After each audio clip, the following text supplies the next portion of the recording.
नमस्कार, स्वागत करता हूं आप सभी का फाइनेंशियोलॉजी यूट्यूब चैनल पे।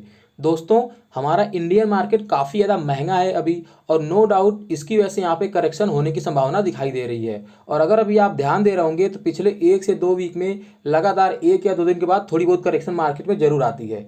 लेकिन यहाँ पे ये एक इंडेक्स है, यहाँ पे आईटी इंडेक्स, जिसमें अभी जो है काफ़ी तेज़ी दिखाई दे रही है। और अगर पिछले 1 मंथ की बात करें तो पिछले 1 से लेकर 2 मंथ में आईटी इंडेक्स में जो है यहाँ पे बहुत ज़्यादा करेक्शन दिखाई देती।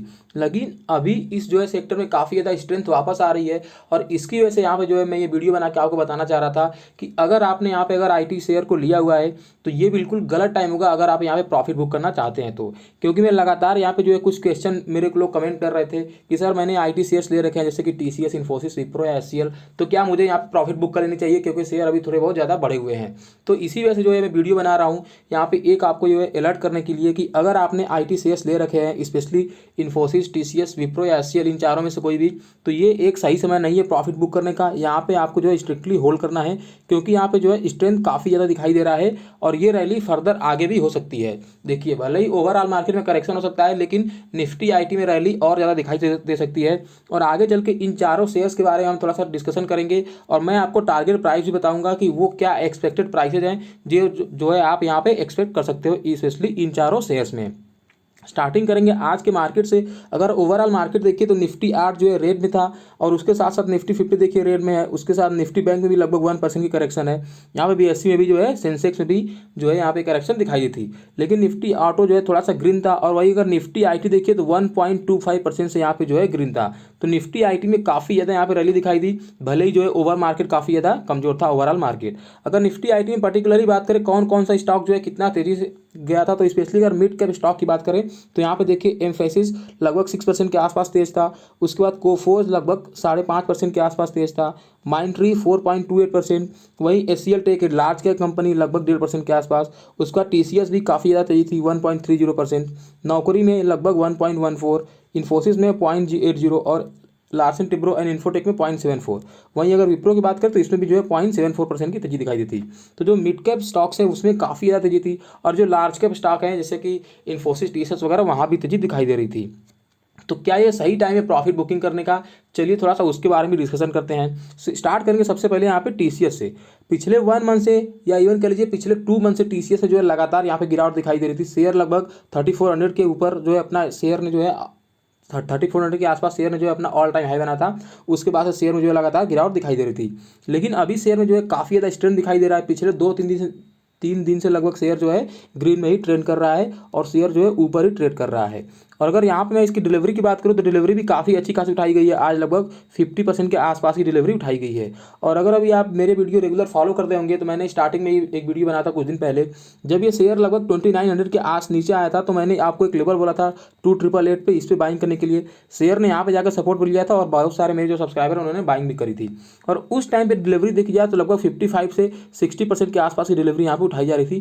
काफ़ी हैवी बाइंग हो रही थी। मैंने उस टाइम ही बोला था कि आपको जो है मिस नहीं करना चाहिए, यहाँ पे जो है आपको जरूर बाइंग करनी चाहिए टीसीएस की। तो वहाँ पे जिन्होंने भी बाइंग करी है वो यहाँ पे जो इसका अच्छा खासा फायदा उठा सकते हैं। अभी चलिए यहाँ पे मैं बात करूँगा टारगेट प्राइस की, आप क्या एक्सपेक्ट कर सकते हैं। देखिए, पहले अगर मान लीजिए वो लोग जो यहाँ पे बाइंग करने की सोच रहे हैं तो मैं बोलूँगा कि अभी बाइंग करने का राइट टाइम नहीं है। बाइंग करने का सही समय था पिछले 1 वीक पहले। अगर 1 से 1.5 सप्ताह पहले अगर आपने बाइंग करी थी तो वो एक अच्छा समय था क्योंकि शेयर काफ़ी ज़्यादा करेक्ट हुआ था। अभी मेरे हिसाब से बाइंग करने के लिए आपको वेट करना है। लेकिन अगर आपने ऑलरेडी बाइंग कर ली है तो अगर यहाँ पे मैं टारगेट की बात करूँ, आप क्या टारगेट यहाँ पे एक्सपेक्ट कर सकते हो, तो पहला टारगेट तो यहाँ पे होगा 3342 का। आपको जो है इसमें ध्यान रखना है ये टारगेट। और उसके बाद जो नेक्स्ट टारगेट है काफ़ी ऊपर दिखाई दे रहा है 3796 का। तो टारगेट काफ़ी ज़्यादा बड़ा है, इसलिए मैं बोलूँगा आपको स्ट्रिक्टली यहाँ पे जो होल्ड करने के लिए। ये नहीं कि आपको जो है थोड़ा सा प्रॉफिट हो गया तो चलो प्रॉफिट बुक कर लेते हैं। देखिए, जब भी आपको प्रॉफिट होता है तो उस प्रॉफिट को मैक्सिमम आपको जो है हमेशा मैक्सिमाइज करने की सोचनी चाहिए। छोटा छोटा प्रॉफिट बुक करके कभी भी आपको स्टॉक मार्केट से नहीं निकलना चाहिए। उसके बाद बात करेंगे इन्फोसिस की। यहाँ भी अच्छी खासी तेजी दिखाई दे रही है। यहाँ भी जो है पिछले कुछ टाइम में करेक्शन हुआ था, शेयर लगभग 1250 के आसपास भी शेयर लगभग पहुँच चुका था। लेकिन यहाँ पे भी जो है स्ट्रेंथ दिखाई दे रहा है। और अगर आज मैं इसकी डिलीवरी की बात करूँ तो यहाँ पे भी जो लगभग 55% के आसपास की डिलीवरी उठाई गई है। 93 लाख शेयर जो है ट्रेड हुए हैं और 51 लाख के आसपास जो है शेयर्स की यहाँ पे जो है डिलीवरी उठाई गई है। और अगर इसमें अगेन मैं टारगेट प्राइस की बात करूं तो इसमें मैंने कल एक वीडियो बनाया था, मैंने बोला था कि अगर 393 का लेवल जो है यहाँ पे क्रॉस करता है तो आप इसमें जो है एक पोजीशन ले सकते हो, अच्छा खासा यहाँ पे टारगेट मिल सकता है। एक इमीडिएट टारगेट 1406 रुपीज़ का, बहुत बड़ा टारगेट तो नहीं है, इसको मैं इतना ज़्यादा महत्व नहीं दूंगा। लेकिन उसके बाद जो सबसे अच्छा टारगेट मेरे को दिखाई दे रहा है 1556 का, तो आप इस टारगेट के लिए जरूर यहाँ पे शेयर को वेट कर सकते हो। मेरे हिसाब से ये टारगेट जो आपको जरूर मिलना चाहिए अगर ये मान लीजिए मार्केट सस्टेन करता है तो। और उसके बाद अगर हम बात करें एचसीएल की, तो एचसीएल भी लगातार गिरावट दिखाई दी थी कुछ दिन तक, यहाँ इवन 950 के आसपास भी शेयर चला गया था, इवन इससे भी नीचे चला गया था शेयर। लेकिन उसके बाद देखिए पिछले 2-3 दिनों में जैसे कि निफ्टी आईटी में रैली दिखाई दी, तो यहाँ पे काफ़ी ज़्यादा स्ट्रेंथ एचसीएल टेक में भी दिखाई दे रहा है।